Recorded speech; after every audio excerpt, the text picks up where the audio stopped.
Hello mga idol, mga busing, welcome back sa ating channel. Sa video na ito, may nagpunta na naman sa atin, nag-walk-in at nagpapaayos ng hindi siya nag-charge. Ayan, ang model po pala nito ay Samsung E51. Wala po itong reaction. So napacheck na rin daw niya ito sa iba. Ang sabi, sira daw yung battery or sira din yung charging pin. Ngayon guys, i-check po natin kung saan ang sira. So una ko pong ginawa dito, ayan, binaklas ko muna siya para makita natin kung ano ba talaga ang problema niya sa loob. So, ayan.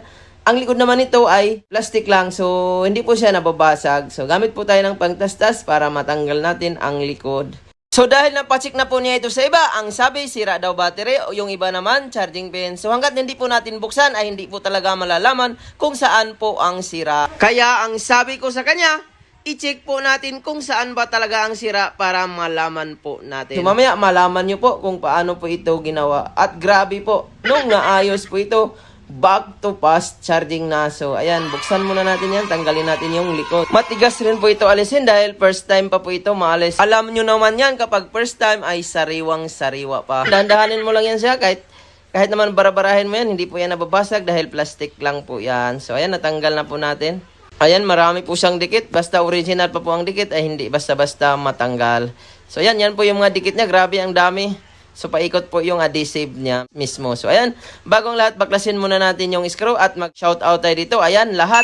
At sa lahat po ng ating viewers na nanonood, shoutout po sa inyong lahat. At sa gustong magpa-shoutout, comment lang po kayo sa video. So ayan guys, ganito po karami ang screw niya sa loob. Ang dami pong screw nito ng ganitong model. So, paano ko ba ito inayos na bumalik sa normal at fast charging na? Una, baklasin natin yan, yung likod. Back case po yan. So, kailangan po yan matanggal para makita natin. So, ayan. Ito po yung hitsura niya sa loob. Naka-flex po ang kanyang charging connected sa LCD. So, ayan. Tanggalin muna natin yung battery para makita natin lahat. At una ko pong ginawa dito, tinanggal ko yan, yung main flex connected sa charging, speaker, display. At ito po yung ginawa ko. Ayan guys, kung napapansin nyo po, tinester ko muna siya. So sa mga ganitong unit talaga, mga E51, kahit magpalit ka ng charging pin ito ay hindi po mapapagana. So ayan, tinester ko po kung saan ang positive at negative dahil ang gagawin po natin dito, jajampiran po natin. So ayan, dahil nakuha na po natin, so nakita nyo naman kanina, mayroong malakas pumalo, mayroong mahina pumalo. So yung malakas pumalo ay negative po yan at yung mahinang pumalo ay positive. So ayan, gilid-gilid lang po ang gagawin nyo dito. Kung nakaranas kayo ng ganito na hindi nagcha-charge, kapag dinidiinan lang daw ito nagcha-charge, ang sabi ng may-ari, naglulugo pa daw ito pero hindi natataasan ang kanyang percentage. So hanggang nalubat na lang siya. Kaya ito ang ginawa ko. Ayan, ang pinakadulo nito, kaliwa, ay yan po yung pinaka-positive line. So ayan, ang gagawin nyo po dyan, jumperan nyo po yan. Gamit po kayo ng jumper wire. So ayan, so maglagay lang po kayo ng kunting tingga. So ayan, gilid-gilid lang po yan. So ayan, saktuin nyo lang po na mapit pa natin yung flex. So ayan, at sakto lang din na mayroong matupian ang pinaka-jumper para in case mahulog-hulog ay hindi napuputol. Ayan, lagan nyo ng allowance. So ayan guys, yan po yung jumper natin, gilid-gilid lang. At ayan, i-test na po natin. So ipapaliwanag ko lang, kaya nasisira po ang ganitong unit. Madalas, lalo na kung nababagsak, lumuluwag po ang koneksyon ng flex. Kaya ang nangyayari, nasisira ang linya. Pwede nyo rin yan palitan sa mga nag-DIY. Pwede nyo palitan ng buong charging flex. Pero minsan talaga nasa linya ang tama. So ayan, kanina wala pong lumabas na kidlat at ngayon lumabas na po ang 1%. At magulat po kayo nito, mga ilang minuto lang. Sobrang bilis po niya nag-charge. So ayan, ang ginawa ko muna dito ay inayos ko muna yung jumper para in case mahulog-hulog ay hindi po mapuputol. Ayan, meron na po siyang 1%. At ayan, tanggalin muna natin yung flex na nilagay natin at takpan po natin at maglagay po tayo ng allowance sa pinaka-jumper para in case mahulog-hulog ay hindi napuputol ang pinaka-jumper wire. So ayan, ganito po ang gagawin nyo. Ayan, takpan nyo po ang mga gilid-gilid. So ayan, kagaya niyan, meron pong allowance. So tinupi natin ang kunti ang jumper para in case mahulog-hulog ay hindi napuputol basta-basta. So ayan, lagyan nyo rin po ng tape yan para hindi siya magalaw-galaw at nasa ilalim lang siya. So ayan, tamang pag-place po ng jumper. Ayan, kung napapansin nyo po, ang gilid-gilid, merong allowance ang jumper.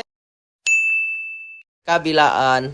Para safe po siya kung mahulog-hulog man siya at hindi talaga napuputol basta-basta. Ayan, nilinisan muna natin yan kasi madalas talaga ang mga butas ng speaker. Kaya humihina dahil marami na pong dumi na pasukan lahat. So ayan, magulat po talaga kayong mamaya. Ang grabe. Di po ako magkamaniwala dito na grabe, back to fast charging na po ang paggawa nito. At nagulat talaga din ang may-ari, nag-walk-in po siya at inantay lang po ito. Mga 15 minutes po ito na ayos. So ayan, kanina 1%. Ayan, tingnan natin kung magdagdag na siya. Ayan, 1% pa siya at i-scroll lang po natin yan maya-maya lamang at grabe, magulat kayo sa resulta. Ayan, i-scroll ko muna siya, taas baba. Ayan, nagbigla po siya, nag 2%. Grabe, fast charging. Kakalagay ko lang po ng screw. At ayan, ilagay pa natin yung screw sa taas at grabe talaga. Dito po na-satisfied ang may-ari. 2 weeks na po ito bago ko in-upload. Ayan, kung napapansin nyo po, nung naglagay pa lang tayo ng screw, grabe, fast charging na po talaga siya. Bumalik na sa normal. Kasi nagulat ang may-ari nito nung pinacheck talaga niya. Ang sabi daw, battery, papalitan. Yung iba naman daw, charging pin, ang sira. So madalas po sa mga ganito, lalo na kung may mga flex, A71, A51, or kahit anong unit basta mayroong charging board sa baba na naka-flex papunta sa board ay madalas talaga ay nasa ganito lang ang problema. Kailangan mo lang siya jumperan para magiging normal na po ang kanyang charging. So ayan, ibinalik ko muna yung takip. At grabe, nagulat po talaga ang may-ari nito nung ginawa ko ito at napahanga siya dahil sa bilis po ng magkarga niya at naging normal na talaga siya. So 2 weeks na po ito bago ko in-upload at hindi naman bumalik ang may-ari. Kasi ang sabi ko sa kanya, kung hindi pa rin mag-normal ay ibalik niya. So ngayon hindi naman po siya mabalik, so ibig sabihin normal na po ito. So kalugar ko lang din po ang may-ari nito. So nag-walk-in po siya. Dahil alam niya na may mga gumagawa dito sa lugar namin. So ayan, linisan muna natin para maging satisfied naman ang paggawa. At ayan guys, lagyan muna natin ng guma para mabalik pa rin natin sa normal. Ang likod niya, kapit na kapit pa rin siya. So hindi po siya umangat. So ayan, 5 guma po ang nilagay natin para yung takip niya ay mabalik sa normal. So ayan, kung nagulat po kayo, 5% na siya.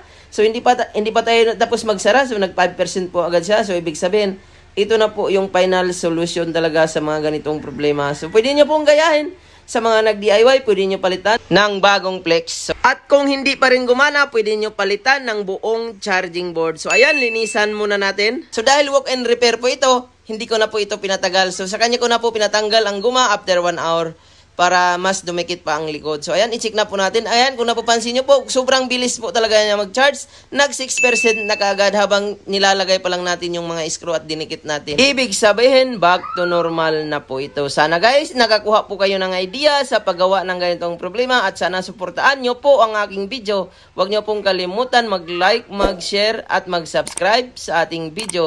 At paki-follow ng ating FB page, Jolpon TV Official New Page. Ayan guys, patapos na po tayo na kung napapansin nyo po, gumana na po ang fast charging. Wala na pong sakit sa ulos. Yun lang guys, maraming salamat sa panonood.